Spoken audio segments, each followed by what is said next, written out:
I'm here with Lanny Lance Anderson here, and born and raised in the town of Red House. He's given us some history, local history here, pre-Route 86 or I-86 days, et cetera, et cetera. My next question for you, Lanny, is Frontier Village. Oh. I remember it as a kid. I was the youngest of 7, and my dad would take us up there. He bought us like one ticket each for something or other, but I remember the trolley going up, and of course I've seen the pictures of all that. It is my understanding that Route 86 going through there in the early 70s, I believe, was its demise, more or less. That trolley is no longer because it would have been going right into 86, and Right. just a number of things that happened, although many of the buildings are still intact up there. Can you tell us a little bit about that, please?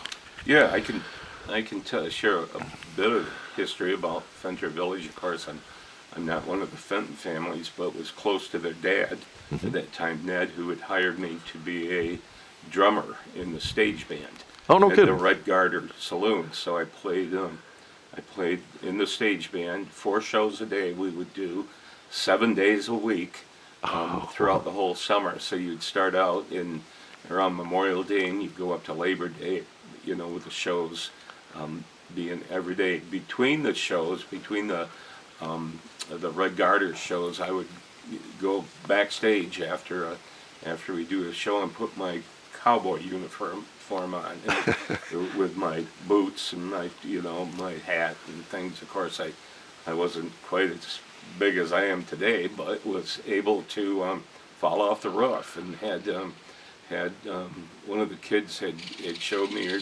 trained me on how to do the falls.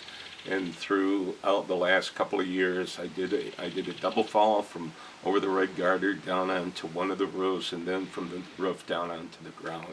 Oh boy! And it was much easier than it looks like. It's once you learn how to do it, wasn't bad at all. So I had a delightful experience at Frontier Village. It was a great place to work. Ned Fenton Sr. was a great guy to work for.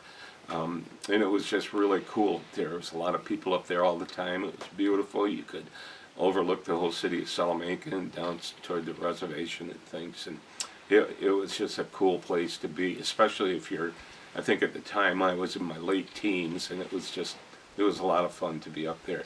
A lot of fun to be a cowboy, and a lot of fun to play in the stage band with Gil Krause and Art Cooney. Billy DeCampley from Pittsburgh played in the band. I was in the band. Terry McCabe, who was a great B3 Hammond B3 player from Olean. Any relation to McCabe? Yeah. No, none. To the Parks cabin loop. So Not that I know of. okay, no. very good. He looked like Burl Ives. Yeah. We'd see him coming through the door.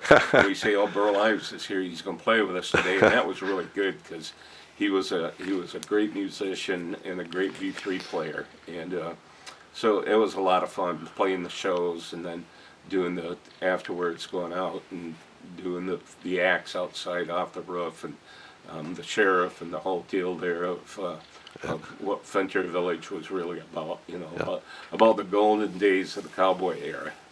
No kidding. About a decade ago, both Tom and Ned's Jr. and Tom were clients of mine, advertising clients. Oh. And I'd go up to what was the Bears Den or whatever it is. It's Right. now defunct. But anyways, they were running the restaurant, and I would shoot the breeze with Tom about, and he says, he was about 14 at the time when his dad shut the place down, but that was the only year he started playing. They needed a cowboy, so he was up there doing a cowboy stint, Right. and that was quite fascinating. And they didn't want to shoot. I was there as a client. As far as that goes, they were my clients. But I loved talking to them about that kind of stuff. So I appreciate your elaboration on that. Great place. Great. And you know what? Just for the folks to know, I knew Lanny was a fantastic keyboardist. In fact, a very impressive CD out. I actually met Lanny's friends, his sons, both of them in Olean, long before I met Lanny.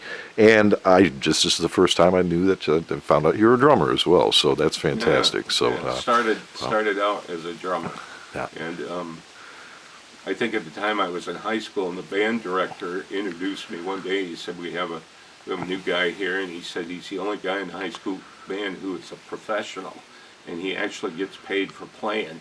And that was, I always thought that's kind of interesting. Tom Mazzaro, and he was a lot of fun too. But Frontier Village, was That was a great place, great attraction for Cat County, and certainly a great attraction for the city of Salamanca at the time. Brought a lot of people into the area from outside the area.